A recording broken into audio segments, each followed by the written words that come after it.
Y ahora sí, pasamos a Nazareno. Les voy a contar que Nazareno es experto en calidad de videojuegos AAA y es profesor referente de Game QA en Image Campus, con más de 10 años de experiencia en la industria del gaming. Ha trabajado en Electronic Arts, en Warner Bros. Games, en Epic Games como QA Senior, Lead y Manager. Diseñó estrategias para testear game feel y componentes en juegos que llegan a millones. Actualmente es Subject Matter Expert de Game QA en Globant, donde creó la carrera laboral del área, y es Lead QA Cross Area en Fortnite, donde amplió el equipo para cubrir 6 modos de juegos. Sin más que decir, les presento a Nazareno.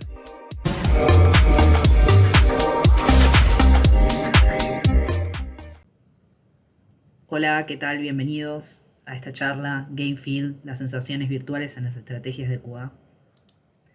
Soy Nazareno Rivero, soy Subject Matter Expert de QA en videojuegos en Globant y también creé la carrera laboral en la empresa. Actualmente soy QA líder en Epic Games y coordinador y profesor de QA en Image Campus. Para mostrarles un poco más sobre mi carrera y los juegos en los que participé, en un inicio estuve en EA Sports, en NHL 17, luego fui QA Lead en UFC 3 y en UFC 4, posteriormente QA Manager varios años para Warner Bros. Games, donde trabajé y participé en Back 4 Blood, uno de los títulos que puedo mencionar, el resto no lo puedo mencionar por NDA, pero estuve en 2 proyectos más, y actualmente soy QA líder en Fortnite. Aquí una imagen del rol que creé en la empresa Globant, que se llama Game Quality Analyst o Game Quality Engineer. Y también una imagen del trayecto profesional de GameQA en Image, del que soy coordinador nuevamente y al que los quiero invitar, que está muy bueno. Comencemos con la charla y vamos a definir Game Feel. En la charla pasada, en el encuentro núcleo, pudimos abordar el game feel de una manera bastante inicial. Ahora vamos a darle más detalle. Lo que habíamos dicho es que el game feel es, según Steve Swing, el autor del libro Game Feel, el control en tiempo real de objetos virtuales en un espacio simulado con interacciones enfatizadas por el pulido. Y acá tenemos también un gráfico que tiene estos 3 puntos, ¿no? El control en tiempo real, el espacio simulado y el pulido. El control en tiempo real es ese feedback loop que se arma entre nuestra intención, el joystick, nuestras manos, el input y finalmente lo que es el feedback mismo que nos da el juego. Para que sea un loop tiene que ser algo recurrente y que esto sea literalmente un loop. Es decir, si es un juego en el que yo presiono algún botón y luego no pasa nada o pasa que el juego sigue en automático, por ejemplo, ahí no tendríamos control de tiempo real, ¿no? Esto está orientado a un ejemplo como el del GIF, donde literalmente hay un input y hay un feedback constante que me devuelve el videojuego, ¿sí? Luego tenemos el punto del espacio simulado. El espacio simulado está relacionado con el level design, está relacionado con tener elementos distribuidos en este mundo virtual del juego, con colisiones con los que podemos interactuar. Ahora, si vemos este ejemplo, tenemos algunas cuestiones que faltan, ¿no? Que en realidad están relacionadas con el pulido. Acá nos faltan las texturas, nos faltan algunos efectos visuales, quizás falta sonido, falta, ¿no? Con lo cual, tenemos ya el control del tiempo real y el espacio simulado. El pulido es o está relacionado con todos los efectos, como pueden ser la animación, efectos de sonido, efectos visuales, efectos de cinemáticas, etc., que van a hacer que nuestro juego, según el género, ¿sí?, sea atractivo o esté más bien relacionado con el mismo género, ¿no? Es decir, no quiere decir que se vea lindo, que sea bonito, sino que tenga relación con lo que queremos mostrar. ¿Sí? Ahora, un juego como el Ratchet and Clank tiene game feel, digamos. Vamos a ver dónde está en relación a este gráfico, ¿no? Acá lo vemos en el lugar 1, es decir, tiene control en tiempo real, tiene espacio simulado y tiene pulido. Efectivamente, es uno de tantos ejemplos, ¿no? De juegos que tienen estas tres áreas. ¿Qué pasa con un juego como el Guitar Hero? ¿No? Tenemos control en tiempo real en algunos casos, con algunas mecánicas. Tenemos pulido bastante, efectos visuales, efectos de arte, etc. Pero nos estaría faltando el espacio simulado. Habíamos dicho que el espacio simulado era esa manera de interactuar con elementos, o sea, es el mundo virtual del juego, entonces tiene que haber cierta colisión, ciertos elementos con los que yo pueda interactuar, ¿no? con mis inputs. Entonces, en este caso no estaría teniendo espacio simulado y estaría en el número 3. ¿Qué pasa con un juego como StarCraft? Un poco lo mencioné antes, ¿no? Acá estaría faltando el control en tiempo real, porque si no es un loop constante de feedback entre nuestro input y la máquina o el juego.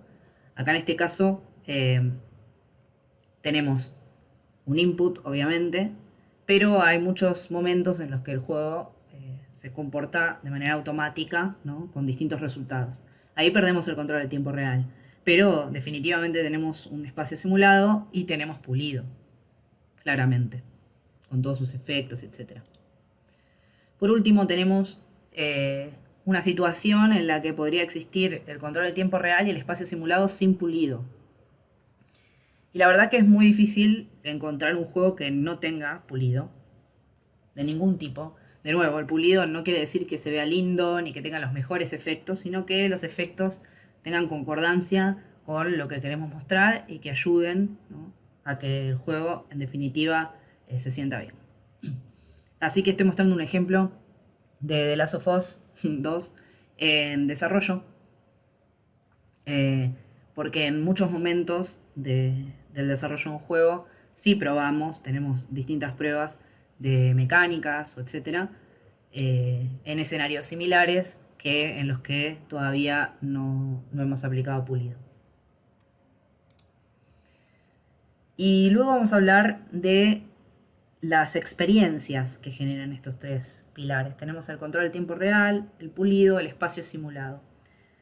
Las experiencias que están en naranja, ¿sí? no van por sí solas. El game feed es todas estas experiencias en simultáneo, o debería.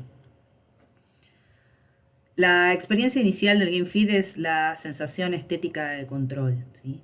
Es el puro placer de sentir que estamos presionando un joystick que responde a nuestro input. Cuando decimos que el juego es fluido, suelto, estamos hablando de esta sensación, ¿no? Y luego tenemos el placer de aprender, de practicar y de masterear una skill. Una skill es un patrón que aprendemos coordinando movimientos, ¿no? Para tener un resultado. Entonces, el proceso de aprendizaje es parte de esta experiencia, ¿no? Los controles que pueden no resultarnos familiares, ganar un challenge y sentirnos felices. Mientras nuestro skill vaya cambiando, vamos a sentir los controles de manera distinta. Y mientras más skill obtengamos, más nos vamos a sentir parte del juego.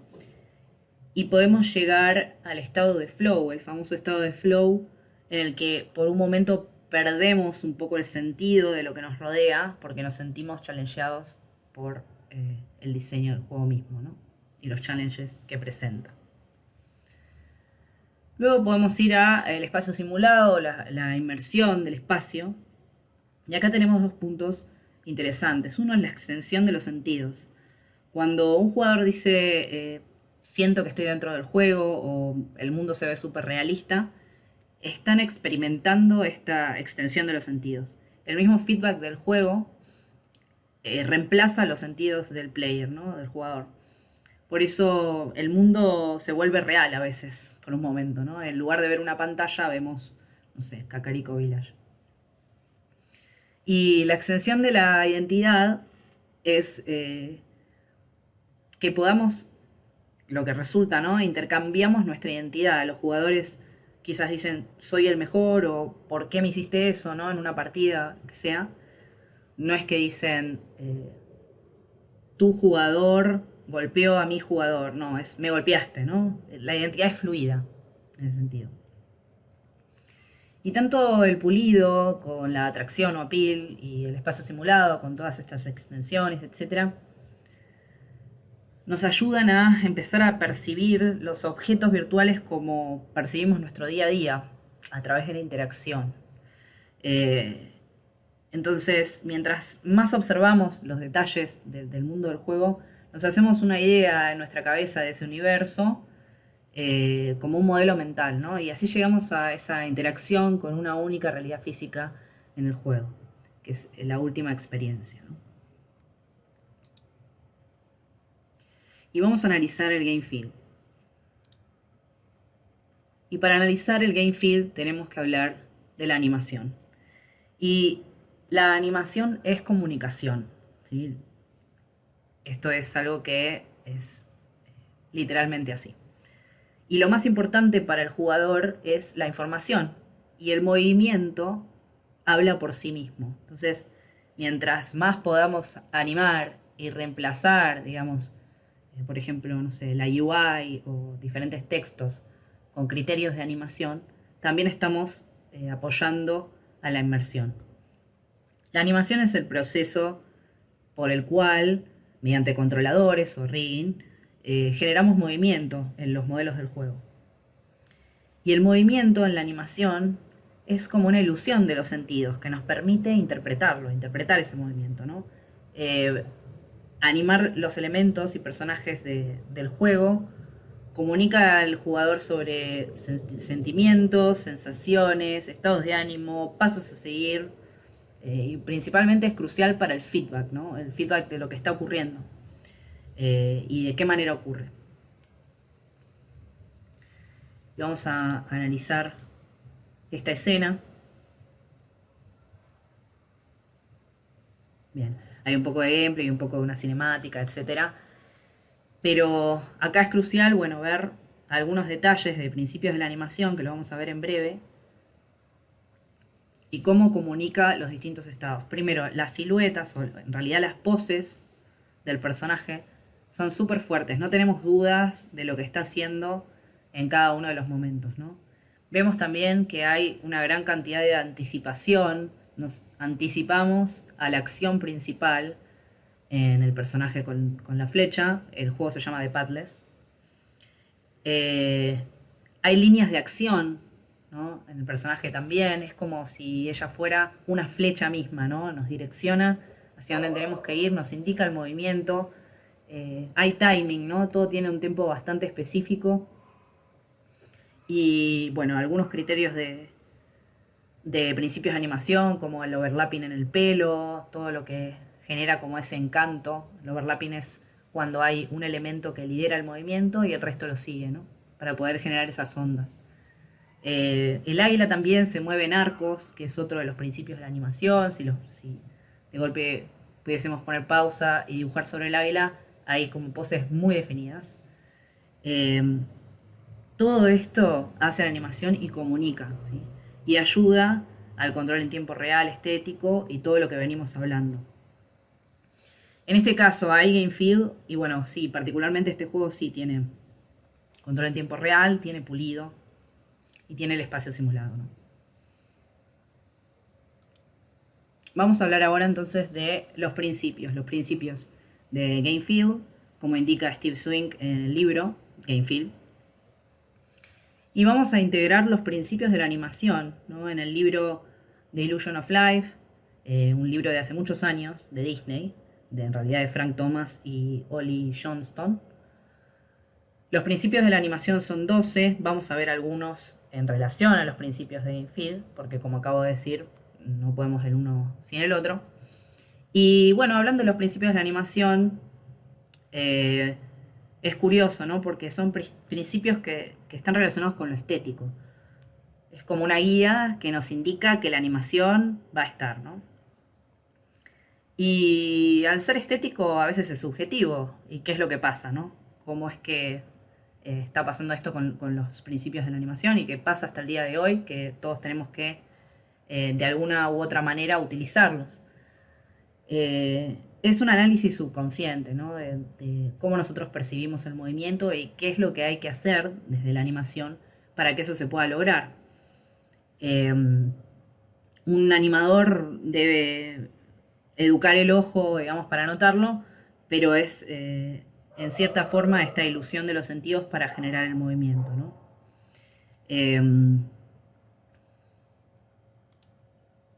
Y también estoy agregando de los principios, en realidad los fundamentos de videojuegos y animación, que están en el libro Game Anim de Jonathan Cooper, ¿sí? Que, bueno, básicamente agregan, porque, bueno, si volvemos a Illusion of Life, es algo bastante antiguo, digamos, los criterios, y en ese momento no existía el 3D, no existían los juegos tan avanzados como ahora. Entonces estos fundamentos ayudan, ¿no?, a algunos criterios, como por ejemplo que podamos mover la cámara 360 y cómo el personaje se tiene que ver animado, cómo sería el feedback en ese caso, ¿no? Y muchas otras cuestiones más. Pero bueno, en resumen, lo curioso es que tenemos todos estos principios sobre algo estético y en realidad una animación que tenga estos principios siempre va a ser mejor que una que no lo tenga. Y un animador eso lo puede notar, pero quizás alguien que no sepa tanto animar diga, bueno, se siente mejor esta animación que la otra, ¿verdad?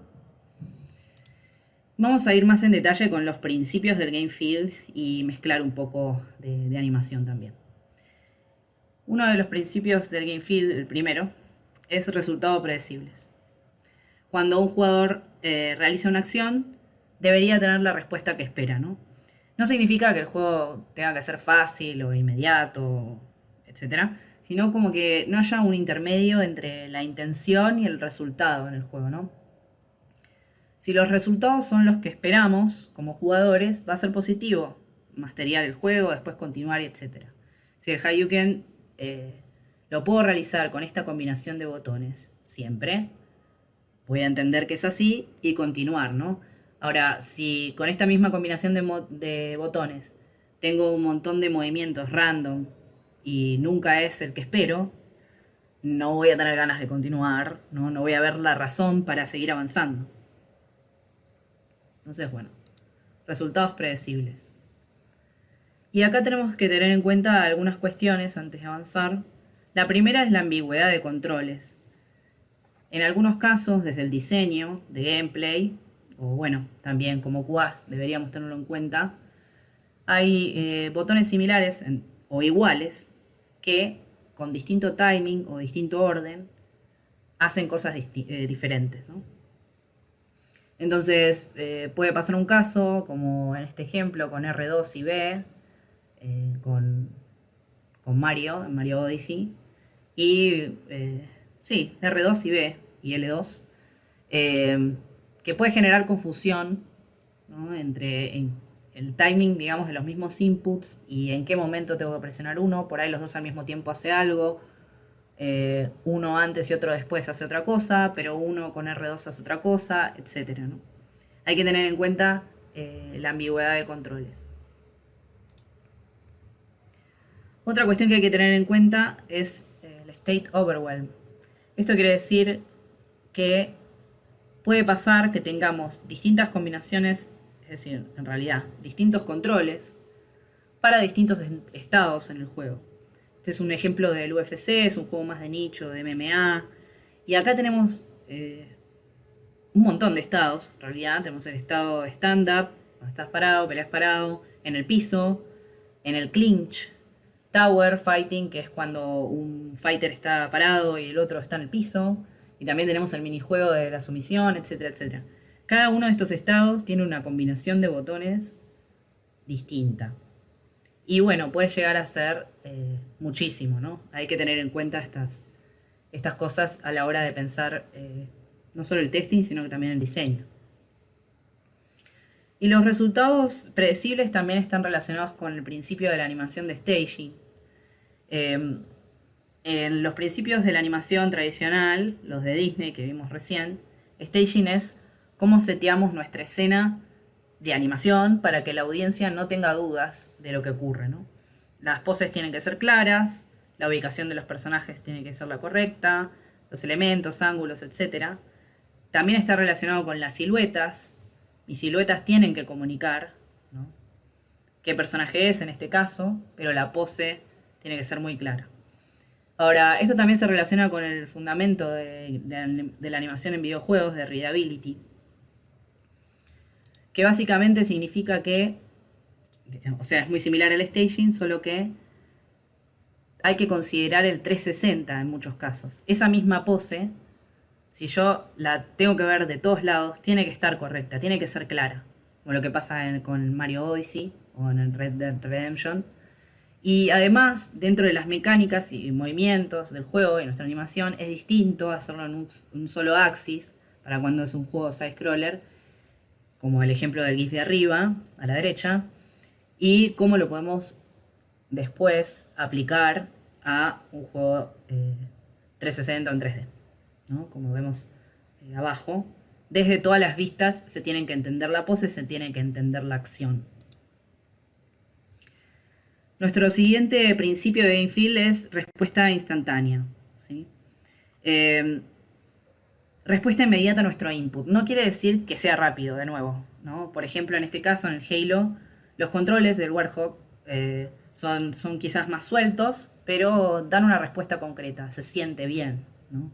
No, es decir, no necesariamente tiene que ser algo inmediato y súper rápido siempre, eso no, pero sí tiene que estar en concordancia con lo que se espera.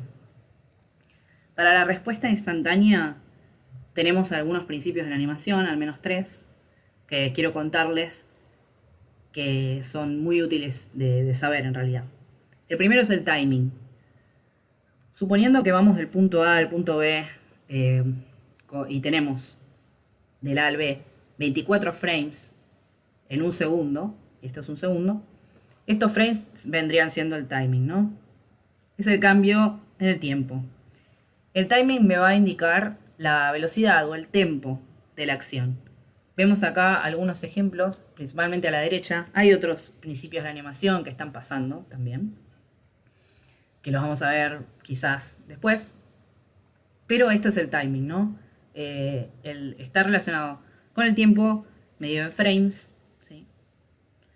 Y cuánta cantidad de frames, mientras más cantidad, la escena va a ser más lenta, menos cantidad, la escena va a ser más rápida. ¿Qué pasa con eso? Más cantidad, menos cantidad, ¿cómo lo distribuyo? El timing me describe cuándo y el spacing describe cómo, ¿no? Entonces, el spacing es cómo nosotros distribuimos estos frames dentro de nuestro mismo segundo, en este caso es un segundo, 24 frames. Entonces, como decía antes, básicamente, nos va a ayudar a crear la idea del peso, por ejemplo. ¿Por qué? Porque en estas líneas lo que vemos es que, como decía antes, si yo tengo los frames más alejados, el movimiento va a ser más rápido. Si tengo los frames más cerca, el movimiento va a ser más lento. Acá estamos viendo el principio de la animación de slow in y slow out, ¿sí? Los ejemplos que estábamos viendo antes, cada frame estaba a la misma distancia el uno del otro, entonces el movimiento iba a ser constante. Acá tenemos un ejemplo de slow in o ease in, a veces se dice, que es empiezo rápido, termino lento. Un ejemplo de slow out o ease out, empiezo lento, termino rápido. Y acá un ejemplo de easy ease, que básicamente es rápido en el medio y los inicios más despacio, ¿okay? Entonces, esto es crucial, ¿no? Tenerlo en cuenta nosotros para poder interpretar, ¿no? Porque de golpe estamos hablando de la respuesta inmediata y qué pasa cuando tenemos armas que queremos vender ese peso o queremos vender esa acción súper severa y desgastante, etc. Bueno, hay muchos de estos principios que se utilizan, ¿no? Mientras que con armas más livianas, como ven, por supuesto que el movimiento es muchísimo más rápido. Y vamos a considerar otro spacing. Y acá como ejemplo, la idea también es no dejar de lado el gameplay, ¿no? En el ejemplo de la izquierda tenemos una animación bastante realista que toma bastante tiempo, ¿no? Que tiene también un spacing determinado, etc. Hay que ver hasta qué punto podemos cederlo, porque en una situación quizás de combate, para el momento en el que está terminando mi animación de ataque, ya me atacaron antes, ¿no? Hay que tenerlo en cuenta desde el diseño y desde QA también. Con una diferencia con el Street Fighter V y los movimientos con otro timing, con otro spacing. Bien, el otro principio que les quiero contar es novelty, novedad, ¿no?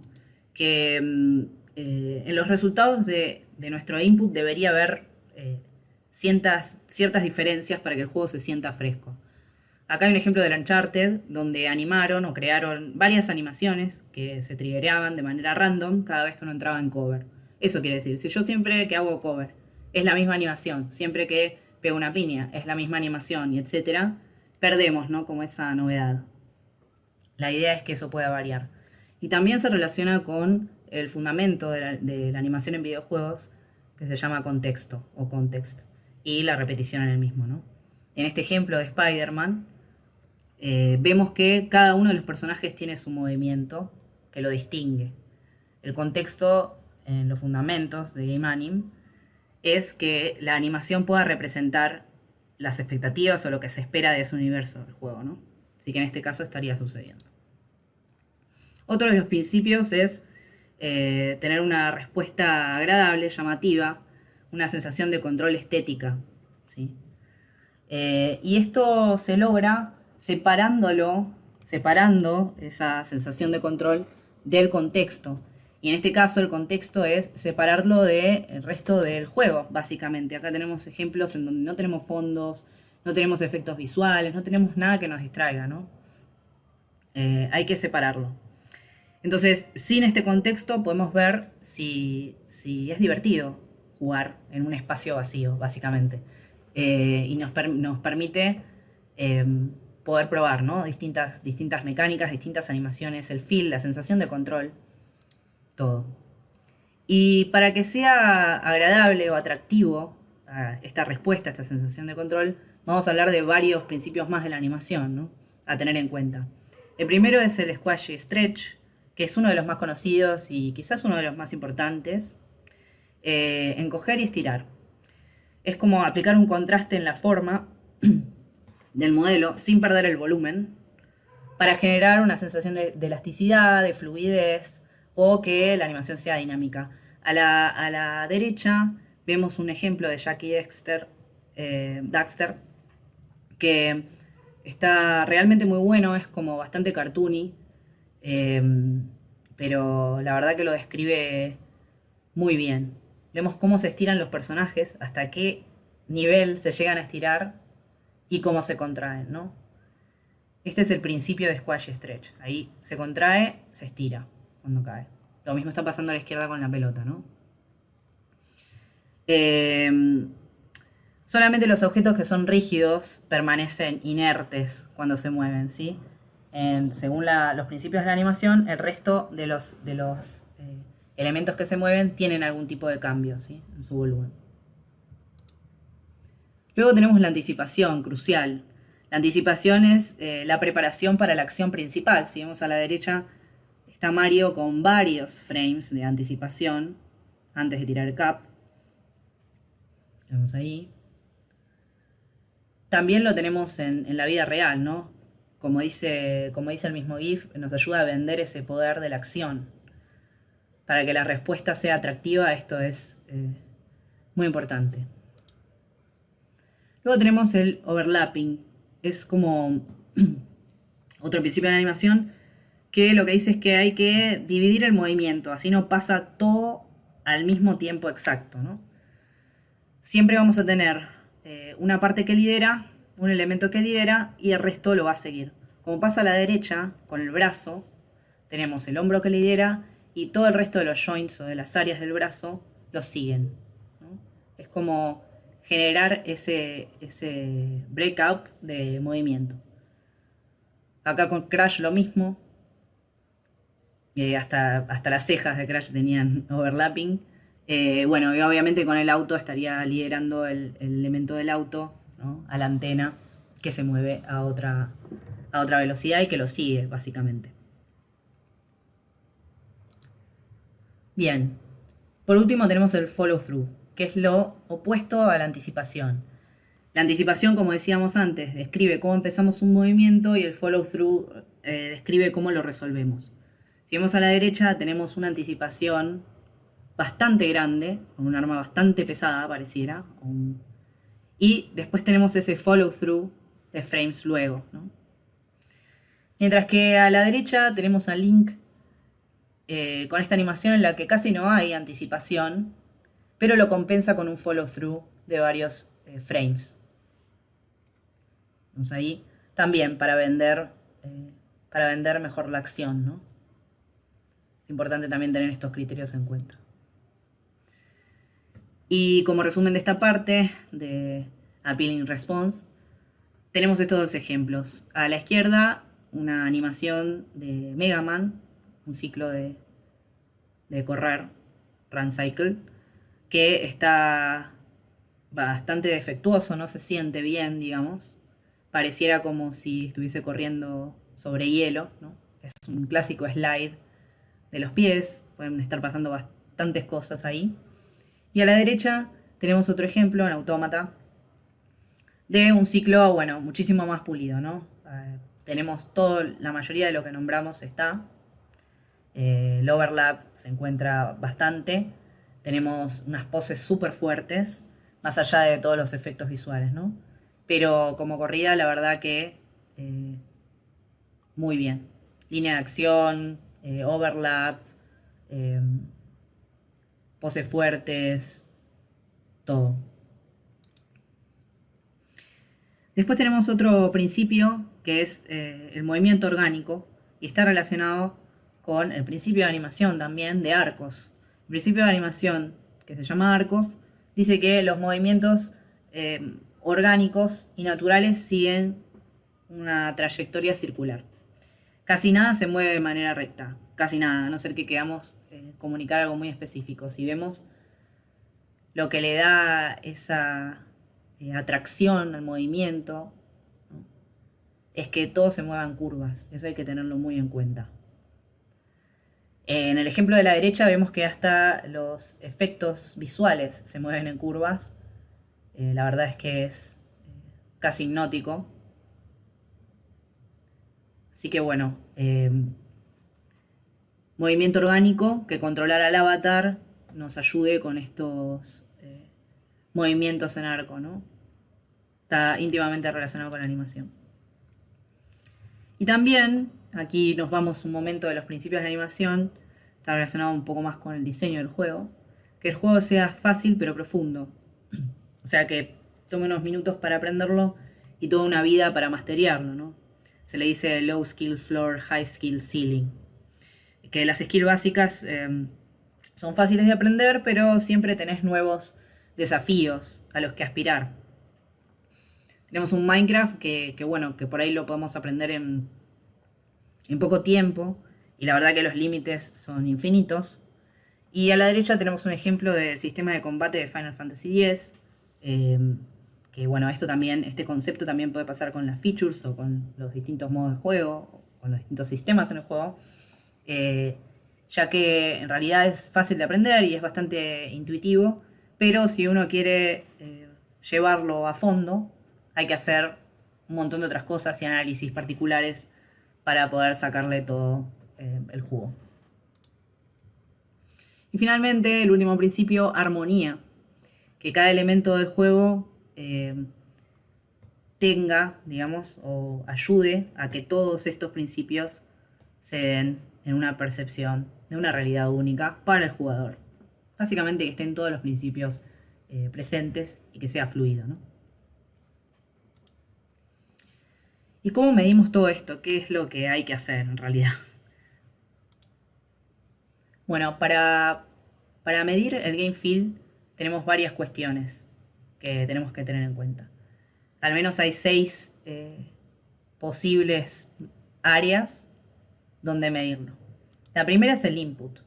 El input como dispositivo, ¿no? La parte física.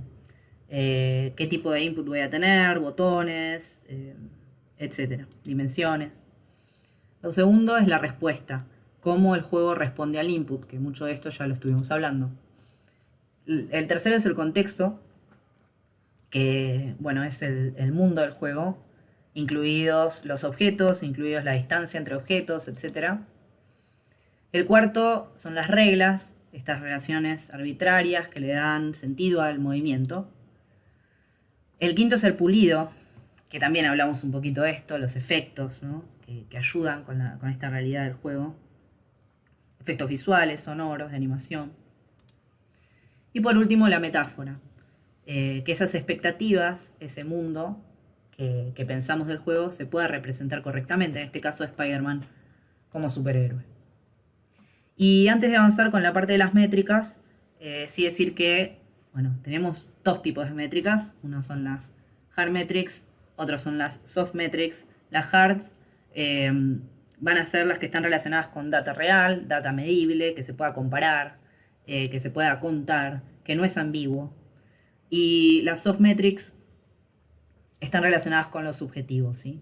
Cosas como la alegría o la risa, o que pidan volver a jugar, si nosotros mostramos esa parte del juego, ¿no? De la que queremos ver el game feel. Entonces,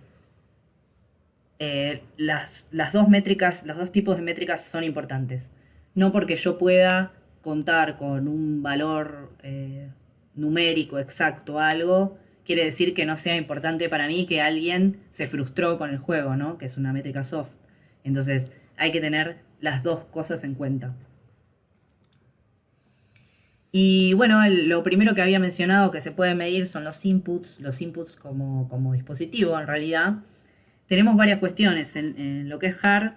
Tenemos, por ejemplo, la posición, las dimensiones, la dirección, los límites, las señales que pueden mandar a la computadora, cuántos inputs tengo, cómo puedo combinar esos inputs. Bueno, todo eso está relacionado con lo hard a medir. Y lo soft puede ir más por el lado de la sensibilidad, la sensación táctil, ¿no? Si se resiste el movimiento, el feeling de lo que es el joystick entero, ¿no? Y acá un ejemplo de algunas pruebas, de tipos de señales, de tipos de límites, ¿no? De estados, básicamente. Si paso del 0 a 1 con un botón estándar, ¿qué pasa con un thumbstick? Los axis que puedo controlar, las direcciones, los formatos, etc. Todas estas son cuestiones hard que se pueden medir y podemos saber de nuestros inputs. Obviamente que son inputs que no vamos a elegirlos porque, bueno, si desarrollamos para todas las consolas, los vamos a tener ahí. Pero la verdad es que es súper útil, teniendo en cuenta el game feel, obviamente, analizarlo, ¿no? Y cómo impacta nuestro juego, nuestro diseño. Y así es que por ahí podemos hacer alguna comparativa, ¿no? de tipo de movimiento que pueda tener en los distintos axis, los límites de movimiento, la sensibilidad, las señales, etcétera. No solo entre distintos tipos de controles, sino que entre los distintos controles de un mismo input, ¿no? O botones de un mismo input. La siguiente área que podemos medir es respuesta. Cómo el sistema procesa y responde al input en tiempo real, ¿sí? Y acá hay varias cosas a tener en cuenta. En el libro particularmente esto se hace con un sistema que se suele utilizar en la música, que es ADSR o Attack, Decay, Sustain and Release.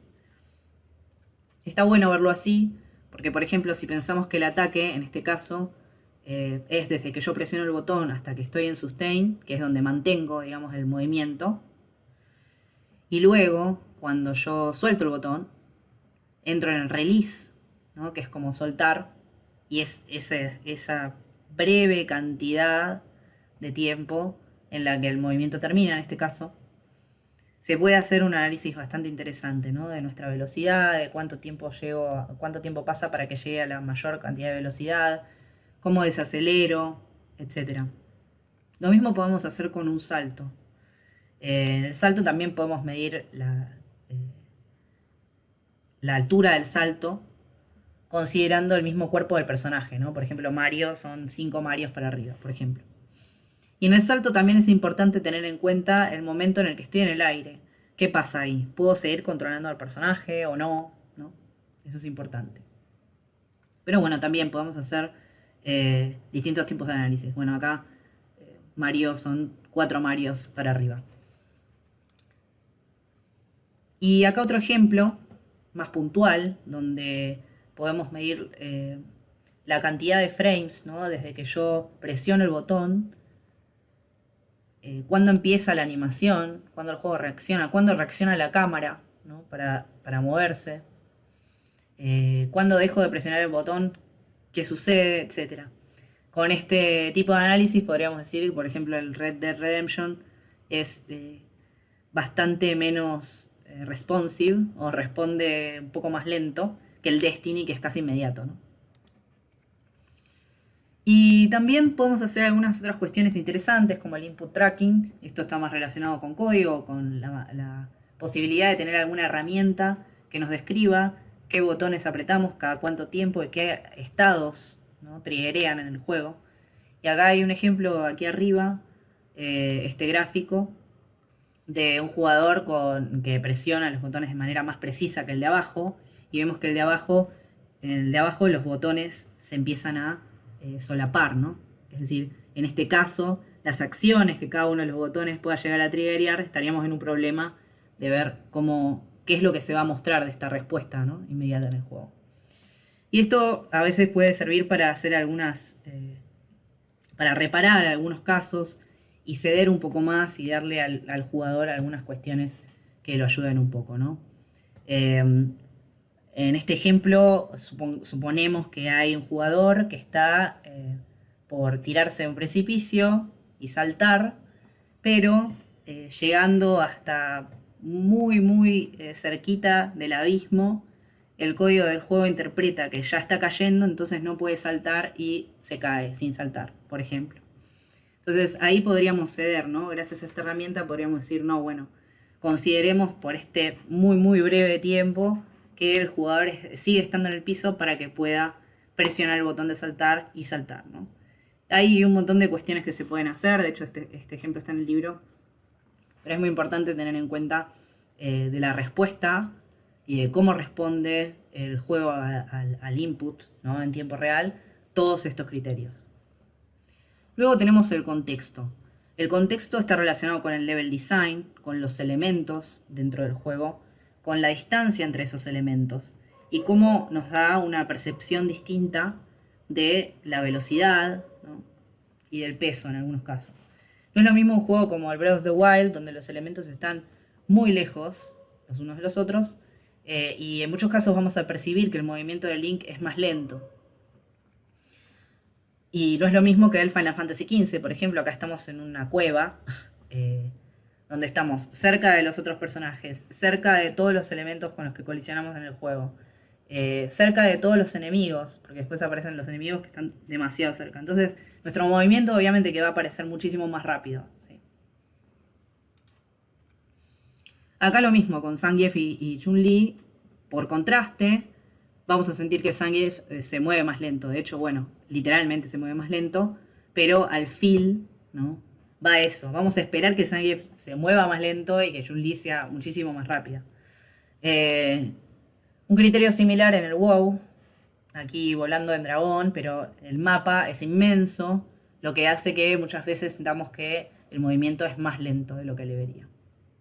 Pero bueno, el contexto está relacionado con esto, ¿no? Con el level design, las colisiones y cómo eso afecta a nuestros sentidos. En este caso, muestro un ejemplo del Horizon Zero Dawn, que bueno, en una charla muestran una herramienta que utilizaban en QA, pero en este caso, esta parte es como una player journey, ¿no? Ellos podían identificar el camino que hacía cada uno de los QAs o la gente que estaba en playtesting, etc. Y así pudieron identificar zonas a las que nadie nunca iba y que pasaba, ¿no?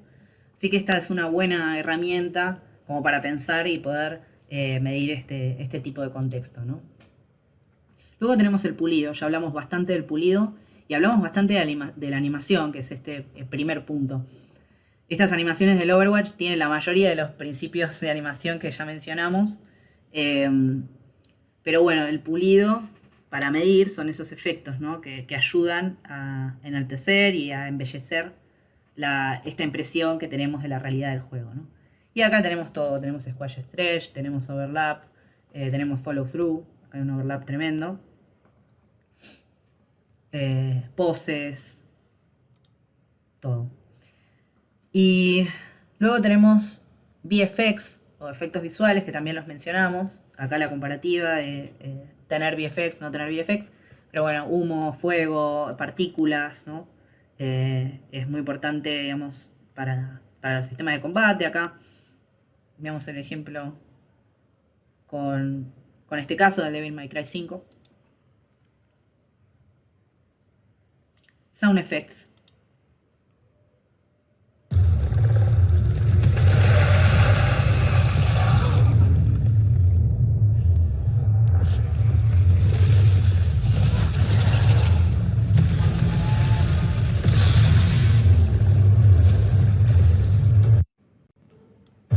Vemos acá que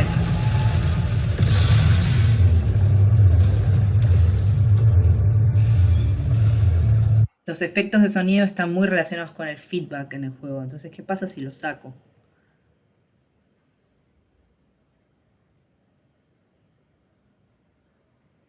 Solo dependemos de los efectos visuales y las animaciones, ¿verdad?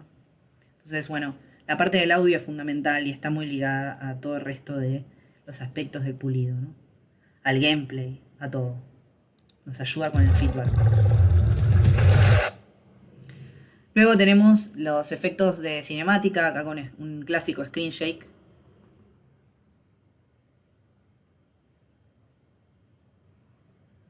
Que también ayuda a vender la escena. Y en definitiva lo que podríamos hacer es comparar, ¿no? Más allá de analizar todo lo que dije anteriormente, que hablamos muchísimo de animación y de los principios y todo, pero podríamos comparar, ¿no? En este caso tenemos algunas animaciones y, por ejemplo, una animación de patear una puerta, qué efecto visual tiene, qué efecto de sonido tiene, si tiene algún agregado de efectos cinemáticos y así, con todo. Es importante también comparar nuestro juego con competencia o con juegos que tengan features similares. Luego tenemos la metáfora, que es básicamente cómo se representa, ¿no? Cómo se representa el mismo juego las expectativas del jugador.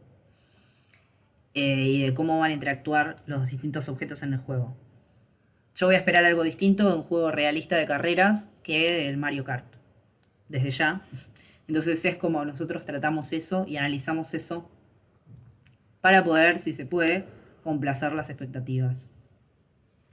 Y para esto podemos hacer este diagrama de representación, ¿no? que es bastante útil poder diagnosticar, ¿no? Dónde entraría nuestro juego, si en la parte más abstracta, como un hexagon, la parte más realista, Red Dead Redemption, o una parte más icónica o iconic, como Kirby.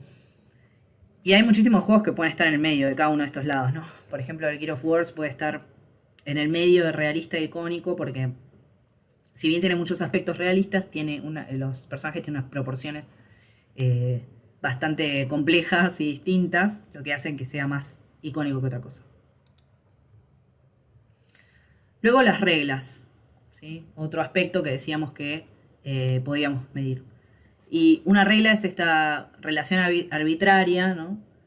Que bueno, que está creada intencionalmente por un diseñador, básicamente, ¿no? Nos ayuda a modificar en muchos casos la sensación de control. Coleccionar 100 monedas para conseguir una estrella, agarrar 5 estrellas para abrir una puerta, etcétera, etcétera. Es importante tener esto en cuenta y cómo afecta, ¿no? al feel. Acá también un ejemplo de las reglas del Street Fighter, movimientos que generan damage, eso quita vida, eso hace que terminen los rounds, terminen las peleas, ¿no? Y en este caso podríamos intentar forzar algunas situaciones con herramientas en nuestro proyecto y así poder ver, ¿no?, los distintos casos, las distintas reglas. Y bueno, creo que esto sería crucial, ¿no?, para poder guiar también al jugador eventualmente y nosotros hacer un análisis de cómo se está sintiendo el juego. Y hablemos de la parte de calidad. ¿Qué hacemos ahora con QA? Y en un proyecto de videojuegos tenemos varias áreas, más si es AAA. Generalmente nos dividimos por componentes, como suelo decir. Y esas mismas áreas a su vez se dividen en lo que puede ser la producción, alguien que puede ser dueño de cierto modo de juego, de cierta feature del juego, tener la idea. Alguien que lo crea, alguien que graba el sonido, que hace el arte. Y alguien que lo implementa, que lo mete en el código para que ya esté en el juego. Entonces, los componentes que pueden llegar a estar más relacionados con Game Feel son los de animación, programación, gameplay, game design, level design, balance, audio. Son todas cuestiones que ya venimos hablando, ¿no? Cada uno de estos componentes tiene un equipo de QA, ¿no? Y nosotros como QAs podemos capacitarnos en cada una de estas prácticas y también en todas, ¿no? Pero bueno, ir perteneciendo a cada una de ellas. Es muy importante que todo el equipo tenga una idea del game feel, ¿no?, con todo lo que venimos hablando. ¿Y cómo lo medimos en un proyecto? Existe lo que se llama quality grades, que son estos grados, letras, ¿no?, que nos permiten analizar la evolución del feel del juego y también principalmente está relacionado con las expectativas de los jugadores, las expectativas del mercado, la competencia, ¿no?, cómo comparamos a nuestro juego con la competencia, etc. Tener estos grados nos va a ayudar a hacer un análisis progresivo, ¿sí? Además de que todo el equipo esté alineado y que tengamos un estándar de calidad, y etc. Entonces, estas áreas, si bien va a depender del proyecto, y este es un ejemplo, las podríamos mapear con todo lo que estuvimos hablando de Gamefield. Tenemos una parte de look and sound que puede ser pulido, play con rules y response, que ya lo vimos, experience con metaphor y novelty, que también lo vimos, ¿no? Entonces, cada una de estas áreas puede representar distintas cuestiones. Los controles del juego, que escucha el jugador, que ve el jugador, las áreas de animación, UI UX, etc. Entonces, podemos establecer esto y hacer luego un análisis. ¿Cómo lo hacemos ese análisis? Va a depender de en qué etapa del proyecto estamos, ¿no? Pero acá tenemos un ciclo de desarrollo. En la etapa de planning y preproducción vamos a ver cómo son nuestros grados, cuáles son, etcétera, ¿no? Pero principalmente vamos a hacer la medición y el feedback del progreso durante producción, pre-alfa y alfa, ¿no? Y un poco de beta, que es donde en realidad vamos a estar haciendo el juego. Entonces en ese momento va a ser crucial. Luego el juego sale y podemos hacer guía para nuevos contenidos, etc. Pero en esta idea de comparativa tenemos todas nuestras áreas de game feel que deberíamos analizar de nuestro juego con nuestras notas, de igual manera de todo lo que vimos, ¿no? La misma información que acabamos de ver de cada una de las áreas, agregarle un grado, ¿no?, para poder asignarle. Y, como decía antes, lo principal acá es no solamente comparar el juego con juegos que sean competencia, porque está muy bien tener los ojos bien abiertos de qué es lo que está pasando, sino también compararlo con juegos que por ahí no son tan similares, pero tienen features similares, ¿sí? Como puede ser el Ultimate Team y el Hearthstone, ¿no? Estamos como midiendo el feel de una feature específica. Y podemos hacer esa comparativa. ¿Qué le falta a la competencia que yo tengo? ¿Qué me falta a mí que tiene la competencia? O en la feature, ¿qué es lo que se siente distinto, ¿no? Y acá otro ejemplo, tenemos el área de play y el área de pulido. Y en cada una algunos aspectos que ya vimos, como por ejemplo la respuesta del input, como por ejemplo el ADSR del salto, la animación, efectos visuales, etc., ¿no? De esta manera podemos hacer la comparativa, digamos, del feel del Breath of the Wild y del Genshin Impact y asignarle un grado, ¿no? Lo que nos va a permitir tomar decisiones, ¿no? A ver qué queremos compensar, qué queremos cambiar, de qué manera queremos abordarlo, cómo se siente, ¿no? Entonces, en conclusión, teniendo en cuenta todo lo que vimos, la definición del game feel, el análisis, las métricas, ¿no?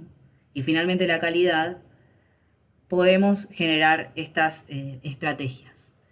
La idea es que esta charla sea el inicio de la conversación porque hay un montón de otras cuestiones más por ver, que quizás las podemos ver en otras charlas.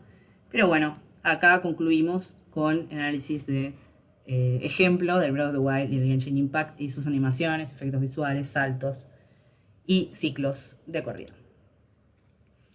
Terminamos la charla y espero que lo hayan disfrutado mucho. Y gracias Image Campus por todo. Si me quieren contactar, acá les dejo mi web, mi mail y mi LinkedIn. No se olviden del Game Feel en sus estrategias. Abrazo.